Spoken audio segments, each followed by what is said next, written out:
What specifically, Ken, was the issue? I mean, because they're leading the conference in record, and they're favorites to go back to the finals. Hell, they just went to the finals. What specifically was the issue?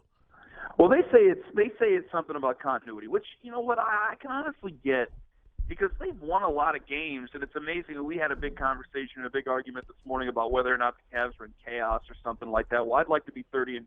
I Yeah, think exactly. a lot of teams would like to be 30-12 and be called a chaos. But I do think it is the way they're winning games. Is that it would just seem like LeBron would take over, and because he's still one of the best in the league, they were able to win a lot of games. But I think the Golden State stuff and the San Antonio stuff, even though they lost by 5, I thought that was particularly galling to the organization and to how they work. I think a lot of the stuff is, gosh, they're not moving the ball the way they want to.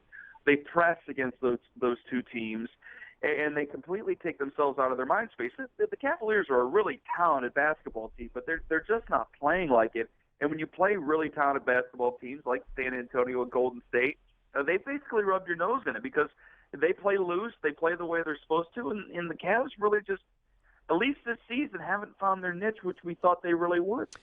Ken, you say they're a very talented team, and obviously, it's foolish to vehemently disagree with that assertion. I mean, look at the star players. I get that. But I think they're structurally flawed. J.R. Smith is a mess. We had him here in New York. He's a mess. You can't rely on him. And Kevin Love is soft. So I think this team needs a shooter. And unless Tyronn Lue is going to shoot as well as coach, I think that there's something fundamentally wrong with the composition of the roster that, unless they make a trade, I don't know that they could fix in season. What do you think about that? Well, who am I really supposed to trade? Because, a lot of people keep bringing up Kevin Love, and I'm thinking, well, who are you going to trade him to? Because unless you can get a third team involved, which, obviously you can, but I don't know a team that's going to take on that salary that isn't still lying to themselves and contending, and I don't know if you're going to get a commensurate player back where there's going to be a team that's looking to dump some salary. So you're basically stuck with what you have. JR can be night and day. And he's been, for the most part, good JR, except for a couple of games. And obviously he'll slap somebody in the face and get ejected like he did against Golden State last week. Or show up 38 minutes before the opening tip and not get penalized. I see. I saw it was 42. My bad. I was on Coughlin time. Here. I mean, hell, but that's part of what they have is that, and we heard some of the stuff about, David was a little bit afraid to criticize guys where Tyronn Lue he's been a player in the NBA, and he's played with Kobe, and he's played with those guys, so he's maybe a little bit less afraid. Well, we're going to have to find out because there's a lot of stuff they got to get together here. And at the beginning of the year, their second wave was playing much better than what they're playing right now, and I think that it's just been a breakdown of what they are, that when you play well and then you lose to teams that you're probably going to have to play in the finals, I think that's crept into their psyche because they played well against the Clippers for the most part. They played well and beat Oklahoma City. Mm-hmm.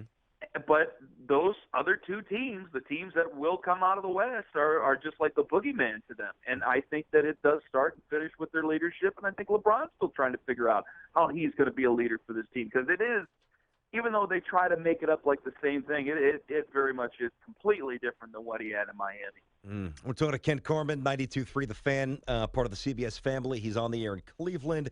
Here on weekends here, CBS Sports Radio as well. Messy situation with the Cavs. He's with us here on Tiki and Tierney, CBS Sports Radio. Ken, do we believe that Tyronn Lue is the long-term answer here, or is he just kind of a short-term Band-Aid? Because you start to see him trying to, exercise his coachiness. Like, these guys are not in good enough shape. You're 42 games into the season. You're not in good shape, then something's wrong with you cardiovascularly. It's nothing to do with coaching. But where do we see him playing into this long-term?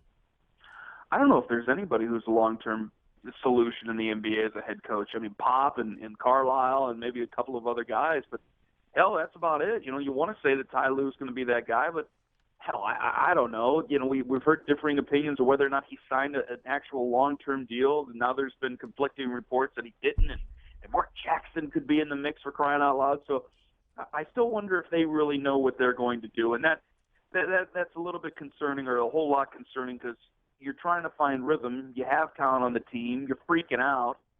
So, calm yourself and get yourself back to your base of what you're trying to do. You're a team that won a lot of games last year.